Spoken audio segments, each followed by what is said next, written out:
এখানে জোর কদমে চলছে নবমীর ভোগ রান্না। নবমী পুজো শুরু হয়ে গেছে।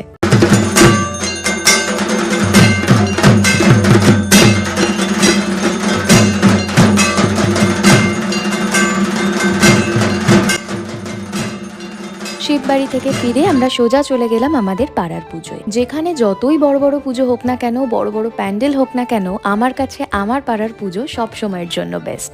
আজ থেকে 5-6 বছর আগে পুজোর সময় ক্লাবেই কেটে যেত সারাটা দিন। তবে হ্যাঁ, সময় বদলেছে, আমিও বদলেছি অবশ্য। আচ্ছা, আমার অষ্টমীর সকালের লুকটা তোমাদের কেমন লাগলো অবশ্যই কমেন্টে জানিও কিন্তু। ও হ্যাঁ, বলতেই ভুলে গিয়েছিলাম, এটা কিন্তু কারিকুরির থেকে নেওয়া, মানে দোয়েলদির কালেকশন। সকাল থেকে যেহেতু উপোস, গলা একেবারে শুকিয়ে কাট, তাই ভাবলাম ডাব খেয়ে একটু গলা ভিজিয়ে নেওয়া যাক। কি নারকল হালকা থাকবে, হালকা নারকল থাকবে, এরকম ডাব খাচ্ছে। হাঁপিয়ে গেছে উপোস করে, আর পেরে উঠছে না, মুখগুলো সব শুকিয়ে শুকিয়ে গেছে।